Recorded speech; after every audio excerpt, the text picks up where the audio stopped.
예, 안녕하십니까. 심내혈관 질환 관리 학술 강좌 시리즈 신부전 환자에서 올바른 혈압 관리 세션 2가 되겠습니다. 혈압이 높은 신부전 환자 어떻게 관리할 것인가?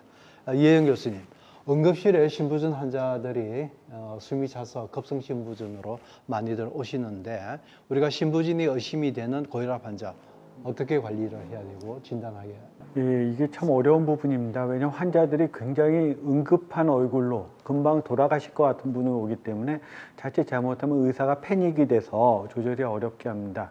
제가 이제 첫 번째 맞았던 이제 신부전 환자분은 연락이 신부전 환자가 오신다고 말씀을 들었는데 그분이 가슴을 부여잡고 가슴이 터질 것 같아요 오니까 처음 생각난 거는 심근경색증 아닌가 이제 그런 생각이 들더라고요. 그게 응급실에서 항상 접해지는 모양이기 때문에 제가 한번 그림으로 정리해 보았습니다. 먼저 응급실에 오게 되면은 누구나 심전도를 찍게 되고 그리고 혈압이 재게 되는데 혈압이 높고 심전도 소견에 따라서 이제 그 다음 상황이 진행되게 되는데요. 심전도에서 보셔야 될 세 가지는 좌심시 비대가 있느냐, 그리고 두 번째는 맥박이 얼마나 빠른가, 그 다음에 세 번째는 예전에 심근경색증이 지나간 것 같은 큐파가 있느냐, 그렇게 세 가지를 봅니다. 고혈압성 신부전의 특성은 심근경색증이 이전에 없었던 환자들이 일단 대상이어서 큐파가 없어야 되고요.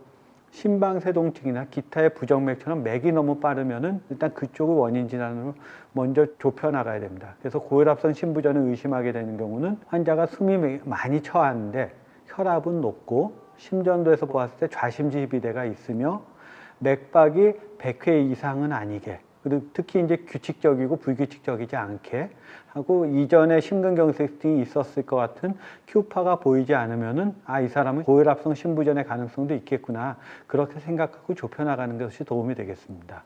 예, 여기에 필요한 의료 장비는 가슴 엑스레이, 그 다음에 심전도가 있으면 일단 크게 도움이 되고 거기에 심장 초음파 기기와 그 다음에 BMP 혈액 검사 있으면 금상첨화가 되겠습니다. 자, 응급실에 대개 보면 환자들이 스트레스를 받고 하셨기 때문에 혈압들이 많이 높잖아요. 그러니까 혈압이 높은 신부전으로 진단된 환자. 자, 우리가 어떻게 이 올바르게 혈압 조정을 할 수가 있는지 좋은 팁이 있으면 알려주십시오. 혈압이 200 가까이 오시는 경우도 드물지 않고 또 환자분이 머리가 아프다든지 숨이 차다고 하면은 약을 처음에 세게 쓰는 경우가 있는데 세게 쓸 때 처음에는 흔히 얘기하는 약발이 잘 듣지 않다가 환자의 교감신경이 확 올라가서 약발이 듣지 않다가 어느 순간에 약이 듣게 되면은 너무 혈압이 또 낮아져서 문제가 됩니다. 고혈압에 오래 있었던 분들은 머리의 혈관들이 혈압이 높은 거에 익숙해 있기 때문에 짧은 기간에 정상 혈압이 돼버리면 오히려 머리에서는 허혈성 변화가 있을 수 있거든요. 그래서 첫 번째는 숨이 차시는 게 있기 때문에 산소를 주어서 숨찬 것을 좀 줄여드시고, 산소를 나잘프롱으로 할 때 장점은 폐혈관이 늘어나서 그것만으로 혈압이 좀 낮아질 수 있는 효과가 있고, 두 번째는 니트로그리세린을 주사약이나 아니면 설화정으로 주어서 정맥을 확장시켜 주시는 게 좋습니다. 그렇게 되면 두 가지 효과가 다 혈압을 낮출 수 있게 돼서 일단 급한 불은 니트로그리세린, 산소, 그리고 숨이 차면은 경정맥 이뇨제, 그렇게 세 가지로 급한 불을 끄게 되고 그 다음에 이제 혈압약제를 시작하셔도 됩니다. 근데 혈압약제는 먹어서 효과가 나오는 데까지 한 2시간이 걸리기 때문에요. 처음에 이 세 가지로 충분히 전문적으로는 전부와 프리로드를 줄여준 다음에 그러면서 혈압약을 어느 정도까지 시작할지를 생각하셔도 여유가 있습니다. 신부전 환자에서 중요한 첫 번째는 의사의 마음이 급해지면은 안 좋은 결과가 있기 쉽다는 것입니다. 예, 지금 아마 상당히 좋은 지적을 하셨는데 대개 이제 의사 생활을 처음 시작하는 사람들은 환자보다 의사가 더 당황을 해서 문제들이 좀 어렵게 되는 경우들이 드물게도 있을 수가 있는데 항상 차분하게 우리가 스텝 바이 스텝으로 환자 접근하는 것이 중요하겠습니다. 대개 응급실 오는 환자들은 급성 신부전 환자이기 때문에 거기에서 측정되어진 혈압이 과연 진실한 혈압인지에 대해서 우리가 필요하면 재검해 가면서 그 다음 치료 전략을 짜시는 것이 도움이 되겠죠. 예. 자, 그리고 이제 신부전 환자 치료를 이제 하게 되는데, 내가 치료를 열심히 했는데도 불구하고 혈압이 잘 조정이 되지 않는다. 자, 우리가 이런 경우에는 어떻게 접근을 하는 것이 도움이 되겠습니까? 일단 신부전이나 고혈압 환자의 첫날의 목표는, 응급실에서 첫날의 목표는 25% 정도의 혈압을 낮추면 된다고 생각합니다. 예를 들어서 200이라고 할 때 혈압이 200이 되고 숨이 차다고 오시는 분에서 첫날의 목표는 25%가 낮아지면 150이거든요. 150을 하고, 그리고 신부전에서 생존율이 증가가 알려진 약제를 먼저 사용하시면 됩니다. 그것이 이제 ACE 이니비터나 ARB 같은 레닌 안지오텐신 시스템 이니비터를 사용하거나, 두 번째는 베타블로커를 사용하는 것인데, 베타블로커는 환자가 신부전이 어느 정도 안정된 다음에, 안정되는 게 기준의 차이가 있지만 적어도 누워서 잘 수 있거나 폐의 소리를 들어봤을 때 크래클이 그렇게 많이 안 들리는 그 시점을 시작하는 것이 될 수 있고, 그래서 첫날 보통 시작하는 것은 경정맥 니트로그리세린과 그 다음에 이뇨제를 사용해서 하면서 환자의 콩팥이 괜찮다면, 오줌이 나오는데 문제가 없다면 AC 이니비터나 ARB로 먼저 시작하신 것이 첫 번째라고 생각합니다.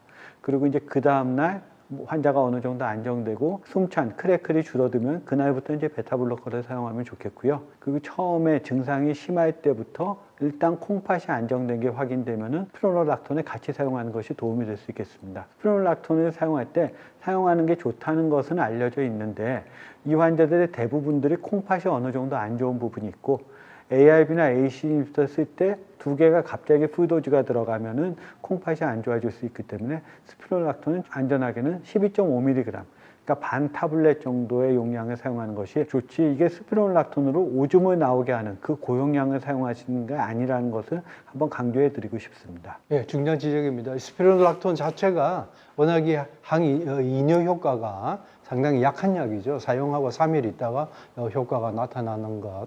그래서 사실은 이뇨제로서의 효과라기보다는 우리가 다른 효과, 그러니까 엔티파이브로티, 기타 등등의 효과 때문에 우리가 만성신부전 환자에 있어서 아웃컴을 개선시켜주는 걸로 되어져 있습니다.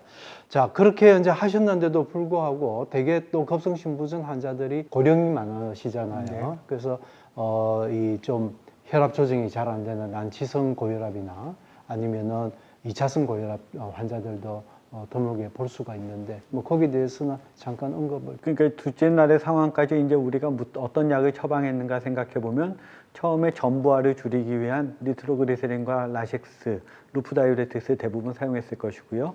두 번째가 이제 ARB나 ACE 이니비터, 베타블로커는 아마 이 시점에 고용량까지 못 썼을 것입니다. 보통 2주와 4주에 걸쳐서 더블링하기 때문에 베타블로커로 혈압을 낮추는 것은 지금 미미한 상태이고, 스피로락톤도 혈압을 낮출 용량까지는 안 되기 때문에 혈압이 이렇게 사용하고도 150, 160이면 다음 약제가 필요할 수밖에 없는데, 칼슘 안타고니스트 생각 안 할 수가 없습니다. 칼슘 안타고니스트가 동맥을 확장시키기 때문에 몸에 수분이 저류돼서 신부전 환자에서는 쓰는 게 권유되지는 않는데요. ARB, 베타블로커, 스피로락톤을 사용하고도 혈압이 남아있다면 칼슘 채널 블로커가 그 다음에 상황이 될 수 있겠고, 단지 칼슘 채널 블로커 안에서 S암로디핀이나 그런 약제가 수분 저류가 조금 더 적을 수 있기 때문에 그 약제를 조심스럽게 사용하는 것이 좋습니다. 앞서의 세 가지 약제, 레닌 안지오텐신 시스템 이니비터, 베타블로커, 스피로락톤은 신부전 환자를 오래 살게 하는 생존 증가 효과가 있었지만, 칼슘 안타고니스트는 생존 증가 효과보다 혈압을 마저 관여하기 위한 그런 조미료 같다고 생각하시면 되지, 이게 본류가 될 필요는 없다고 생각합니다. 그렇죠. 어쩔 수 없이 혈압 조정을 위해서 캘슘 채널 블로커 중에서는 엠노디핀이나 펠로디핀 정도 사용할 수가 있고, 근데 이제 가장 큰 이제 진료 보다가 우리가 약간 곤혹스러운 게 1990년대 초에 미국에서 오레스타디를 어떠한 항고혈압 제제가 가장 효과가 좋고 코스트 이펙티브니스가 있는가 이 연구를 보았더니,